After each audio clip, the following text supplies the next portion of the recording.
Bom dia, irmãos.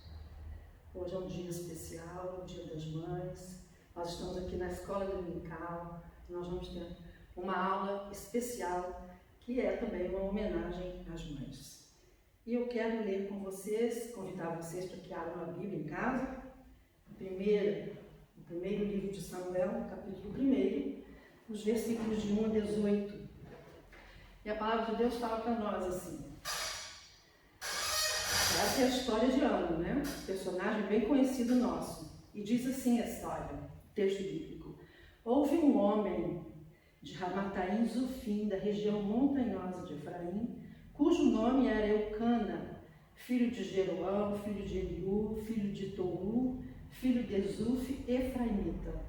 Tinha ele duas mulheres, uma se chamava Ana e a outra Penina. Penina tinha filhos, Ana, porém, não os tinha. Este homem subia da sua cidade de ano em ano a adorar e a sacrificar ao Senhor dos Exércitos em Siló. Estavam ali os dois filhos de Eli, Hofni e Finéias, como sacerdotes do Senhor. No dia em que Eucana oferecia o seu sacrifício, dava ele porções deste a Penina, sua mulher, e a todos os seus filhos e filhas. A Ana, porém, dava porção dupla, porque ele a amava, ainda mesmo que o Senhor a houvesse deixado estéril. A sua rival a provocava excessivamente para irritar, porquanto o Senhor lhe havia cerrado a madre. E assim o fazia ele de ano em ano, e todas as vezes que Ana subia à casa do Senhor, a outra irritava, pelo que ela chorava e não comia. Então Eucana, seu marido, lhe disse: Ana, por que choras? E por que não comes? E por que estás de coração triste? Não te sou eu melhor do que 10 filhos? Após terem comido e bebido em Siló, estando Eli, o sacerdote, assentado numa cadeira, junto a um pilar do templo do Senhor, levantou-se Ana e com amargura de alma orou ao Senhor e chorou abundantemente. E fez um voto, dizendo: Senhor dos exércitos, se benignamente atentares para a aflição da tua serva e de mim te lembrares, e da tua serva te não esqueceres, e lhe deres um filho varão, ao Senhor o darei por todos os dias da sua vida, e sobre a sua cabeça não passará navalha. Demorando-se ela no orar perante o Senhor, passou Eli a observar o movimento dos lábios, porquanto Ana só no coração falava. Seus lábios se moviam, porém não se lhe ouvia voz nenhuma. Por isso, Eli a teve por embriagada. E lhe disse: até quando estarás tu embriagada? Aparta de ti esse vinho. Porém Ana respondeu: não, Senhor meu, sou mulher atribulada de espírito. Não bebi nem vinho nem bebida forte, porém venho derramando minha alma perante o Senhor. Não tenhas, pois, a tua serva por filha de Belial, porque pelo excesso da minha ansiedade e da minha aflição é que tenho falado até agora. Então lhe respondeu ele: vai-te em paz, e o Senhor Deus de Israel te conceda a petição que lhe fizeste. E disse ela: acha a tua serva mercê diante de ti. Assim a mulher se foi seu caminho e comeu, e o seu semblante já não era triste. Ana, esse nome, na forma hebraica quer dizer graça. E Ana, ela desponta nesse contexto como uma mulher de fé. Uma mulher que, em meio ao materialismo e à desumanidade presente em Israel, nesse período dos juízes, ela se levanta, ela é um exemplo para nós. E a vida de Ana, ela é mencionada apenas nos 2 primeiros capítulos do livro de 1 Samuel, depois não se faz menção a ela. Mas essa história se tornou muito conhecida da Bíblia, e é uma história muito querida, porque é a história do profeta Samuel, do menino Samuel. E Ana é popularmente conhecida porque ela era essa mãe de Samuel, que foi um grande profeta em Israel durante os reinados de Saul e de Davi. Ela era a esposa amada de Eucana, que era um levita da linhagem de Coate, que vivia nas montanhas de Efraim, na cidade de Ramataim Zofim. Era o lugar onde viviam. Eucana era um levita. Ele era levita por descendência e efraimita por residência. Ele morava na famosa cidade de Ramá. Ao que parece, Ana foi a primeira esposa de Eucana. Como Ana não podia ter filhos, ela era estéril, era um costume da época. O marido que não tivesse filhos, a esposa que não pudesse dar filhos, ele tinha o direito de se casar novamente, a fim de que ele pudesse ter filhos com uma outra mulher. Por quê? Para um israelita, ele temia morrer se a sua linhagem fosse descontinuada. Era importante para um israelita ser pai e de muitos filhos. Então, a poligamia nessa época, ela não era proibida pela lei mosaica, ela era permitida. E os fatores que poderiam impedir a poligamia eram mais financeiros do que propriamente moral, era um costume da época. E o valor de uma esposa residia exatamente no fato dela poder ter filhos. Como no caso de Ana, ela não podia ter filhos, ela era uma mulher desprezada, porque não tinha filhos, muito embora fosse uma mulher amada por seu marido, mesmo sendo estéril. Ana sofria perseguição, humilhação, ela era constantemente irritada por sua rival Penina. Anualmente, os hebreus iam a Siló para adorar. Ela era o centro universal de adoração a Yahvé, em Siló. E eles iam, uma vez por ano, pelo menos, ao templo, a Siló, para adorar. E esse lugar ficava a cerca de 24 quilômetros, mais ou menos, de distância da cidade onde eles moravam, que era Ramataim Zofim. E então, eles levavam cerca de 2 dias de viagem. Era o tempo que essa família levava para chegar até o lugar de adoração. Os hebreus tinham 3 festas anuais. A Páscoa, tinha o Pentecostes e a festa dos tabernáculos. Mas Eucana, pelo menos uma vez por ano, ele fazia essa peregrinação até Siló. Muito bem, em Siló as pessoas sacrificavam ao Senhor, e nesse tempo Eli era o sumo sacerdote, e Hofni e Finéias eram os filhos de Eli, eram os sacerdotes.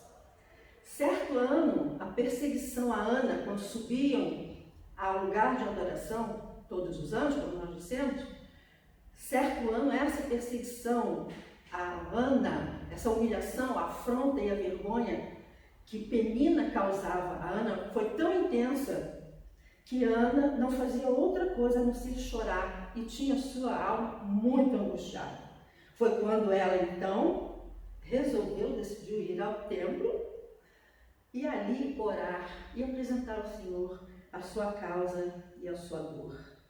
O texto bíblico diz que Ana, no seu coração, ela somente falava, que movia os lábios de uma forma que não se ouvia a sua voz. Daí Ana foi interpretada e julgada pelo sacerdote Eli como se ela fosse uma mulher, alguém alcoolizado. Ana tem uma atitude de defesa e ela diz para Eli que ela não estava embriagada, mas que grande era a dor do seu coração. Então o sacerdote muda o seu posicionamento e ainda abençoa a Ana, despede Ana em paz. O que Ana provavelmente não sabia ainda é que a necessidade que ela tinha de ter um filho, o desejo que ela tinha de ser mãe, também era um desejo de Deus, estava de acordo com o desejo de Deus, de ter um profeta. E esse profeta foi Samuel. Ana desejava um filho para quê? Para que aquela vergonha e humilhação que ela sofria por ser estéril cessasse. Enquanto que, ao mesmo tempo, alinhado a esse desejo de Ana, Deus também tinha um desejo de ter um profeta em Israel. Então, um filho para Ana daria fim a essa humilhação e a essa vergonha que ela sofria. E um profeta para Deus, com certeza, daria um fim àquele tempo, à apostasia que Israel estava vivendo naqueles dias. Por quê? Hofni e Finéias eram sacerdotes, mas eram corruptos.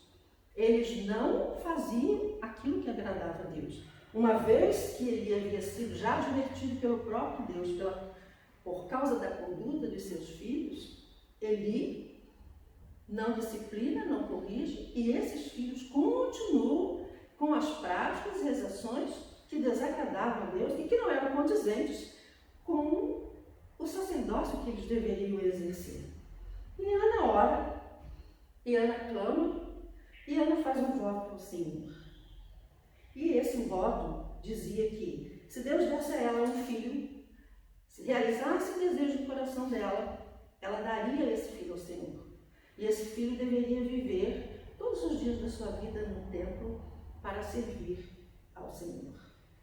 Não era uma decisão muito simples essa, visto que uma mulher que desejava ter um filho, uma vez que fosse atendido o seu pedido e Deus a presenteasse com um filho, dar o seu filho tão desejado a Deus era algo bastante difícil. No entanto, foi esse o voto que Ana fez.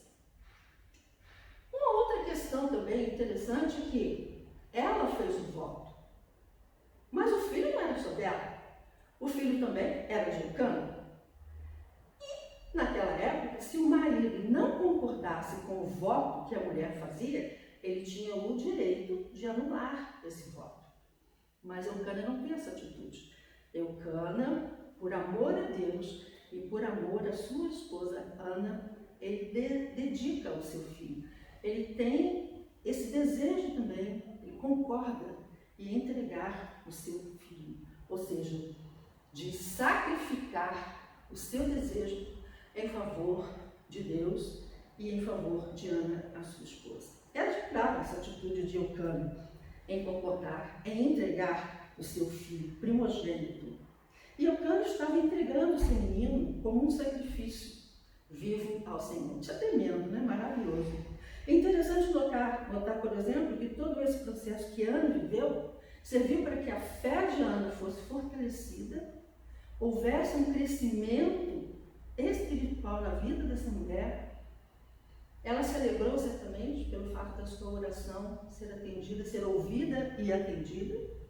E isso é para nós alguma coisa extraordinária, porque quando nós damos conta de que oramos porque temos uma necessidade, Deus ouve a nossa voz, a nossa oração e atende a nossa oração, nós nos alegramos muitíssimo com isso. E foi exatamente o que aconteceu com Ana. O nome desse menino que ela teve, porque Deus se lembrou dela, foi Samuel. E Samuel significa exatamente ouvido por Deus ou pedido a Deus. Ela pediu, Deus ouviu, contemplou o pedido de Ana e deu a ela essa chance, essa oportunidade dela ser mãe. E nós sabemos que nessa época as mães, as israelitas, amamentavam seus bebês cerca de 3 meses, 3 anos. E Samuel era muito pequeno, com 3 anos, quando Ana, então, vai levar e entregar Samuel no templo. Eu penso que isso deve ter sido muito difícil para Ana. Eu posso imaginar a cena. Ana pegando o seu menino com 3 anos, né? Um bebê ainda, muito pequeno, e levando para entregar a Eli no templo, que ele fosse criado na casa do Senhor, como o voto que ela havia feito anteriormente. E eu fico imaginando essa cena, quando Ana leva Samuel para deixar no templo.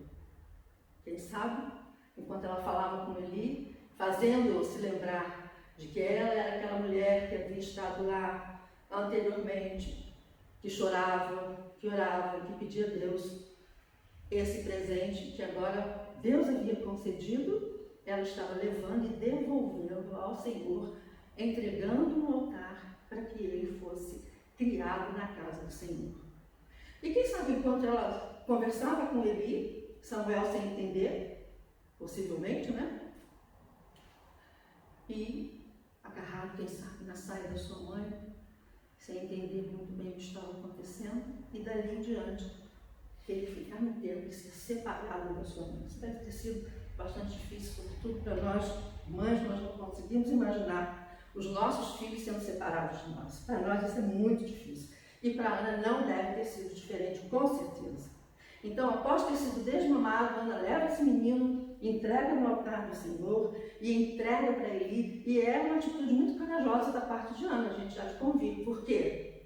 Se Israel nessa época estava totalmente perdido com os seus conceitos, as suas ações, e no próprio templo, na casa de Deus, havia corrupção e apostasia. É a esse sacerdote que ela vai entregar o seu filho. Será que esse homem teria condições de fato de ficar com essa criança, de criar esse menino? Deve ter sido muito difícil isso para Ana, no entanto, foi o que ela fez. E a gente aprende então com Ana que ela era uma mulher de oração, uma mulher perseverante, uma mulher determinada, uma mulher que tomou uma posição diante de Deus, uma mulher que sofreu como é natural. Quando nós sofremos, temos um tempo de sofrimento, isso acontece conosco também. E ao final disso, ela toma uma posição, ela ora, e é muito, muito bonito, porque Ana, ela ora, ela entrega aquela situação para Deus, apresenta para Deus o seu desejo, e quando ela se levanta dessa oração, ela já se levanta com uma outra atitude, com aquela da certeza de que Deus a ouvira e de que Deus certamente se lembraria dela, e ela toma essa posição, ela agora fica em pé. Então aquela mulher que antes não comia, que antes não bebia, que vivia chorando, que era perseguida e vivia angustiada por causa desta ansiedade, esse desejo que ela tinha de ser mãe. Após a oração, Ana se aquieta e vai de novo para sua casa com seu marido, e o texto diz que ali Deus lembra de Ana e concede a ela o desejo do coração. Isso, do coração dela. Isso é muito bonito. E a gente aprende então com Ana essas lições que são extraordinárias, como por exemplo, a oração, a lição da oração, a lição da obediência a Deus, a lição da fidelidade, porque ela cumpriu aquilo que ela havia prometido a Deus. Nós aprendemos com Ana a lição da adoração. Ana adorava a Deus e Ana foi perseverante. Ana não abriu mão daquele sonho, daquele desejo que ela tinha. Então ela passa para nós essas lições que são preciosas, de que a gente pode também confiar e esperar em Deus. Ana não tinha filhos, ela era estéril. Sem filhos, e ainda para piorar, tinha uma rival que a provocava, que a irritava constantemente. Todas as vezes que Ana subia à casa do Senhor, Penina a irritava. Ana dividia seu marido com uma outra mulher, isso devia ser também dificílimo para ela. Ana foi perseverante em meio à zombaria e em meio à humilhação que era submetida por sua rival, e por conta da sua condição como mulher em Israel. Não tinha valor porque não tinha filhos, era estéril. Ana chorava e não comia. Ana foi julgada e interpretada como alguém que estava alcoolizado, e ainda por cima pelo próprio sacerdote. Ana, quem sabe, pode ter pensado, mas que sacerdote é esse? Um homem sem visão? Não percebe? Não tem a sensibilidade de sentir aquilo que está no meu coração, o meu sofrimento? Eu não estou embriagada. Ela até se defende. Ela apresenta essa defesa para o sacerdote Eli. E então ele muda o seu posicionamento, né, com relação a Ana e a despede em paz. Mas o versículo 12 vai dizer para nós que, demorando-se ela no orar perante o Senhor, passou Eli a observar o movimento dos lábios. Há momentos na nossa vida em que a dor é tão intensa que as palavras não saem. Mas Deus ainda assim contempla o nosso coração, assim como contemplou o coração de Ana. Então, após a oração, essa mulher se levanta com uma outra postura, com uma outra atitude, renovada, fortalecida, se sente encorajada, desafiada a prosseguir o seu caminho, a voltar à sua casa. Então, quando Ana ora, quando ela rasga o coração, ela é uma nova pessoa. E isso acontece também conosco, porque na presença do Senhor somos todos renovados. E ela vai dizer no versículo 27, no capítulo 2, por este menino orava eu, e o Senhor me concedeu a petição que eu lhe fizera. Eu pergunto para você, que está aí na sua casa hoje, nesse dia especial, Dia das Mães, por quem você tem orado? Não desista. Levante-se assim como Ana e creia que Deus tem resposta. Assim como Ele teve resposta para Ana, Ele tem resposta para você. porque a nossa oração ela precisa estar alinhada de acordo com o que a palavra de Deus diz. E assim como Ana tinha o desejo de ser mãe, Deus também queria ter um profeta. Então, isso estava alinhado, o desejo de Deus com o desejo de Ana. E Deus então ouve, se compadece dessa mulher. E Deus concede a ela o desejo do coração dela e capacita, dá forças a Ana, para que ela pudesse cumprir o voto que ela havia feito. Por mais difícil que tenha sido. Mas ela leva o seu filho, presente de Deus, e entrega no dela. E a gente sabe quem foi Samuel. Um grande profeta, um homem de Deus, nos reinados de Saul, de Davi, aquele que ungiu o rei Davi. E mais, essa história tem um fim muito lindo, porque além de gerar esse primeiro filho, Deus concede a ela a graça de ainda ter 3 filhos e 2 filhas. Esse é o nosso Deus, né, gente? Quando a gente apresenta o nosso pedido, a nossa necessidade a Deus, Ele ouve e se compadece de nós. Então, nós podemos concluir dizendo que Ana foi uma mulher extraordinária em sua integridade, na fé, na perseverança, no seu compromisso com Deus. Ela manteve seu voto a um grande custo pessoal, mas ela se tornou um modelo para todas as futuras gerações. E aqui estamos nós hoje, lembrando, comemorando o Dia das Mães, nos lembrando desta mãe, que foi valorosa, extraordinária em Israel, e que deixa para nós um legado, um exemplo de vida, por amor à oração, por obediência, adoração ao Senhor, e entrega total, crendo e confiando que Deus é aquele que cuida dos nossos filhos.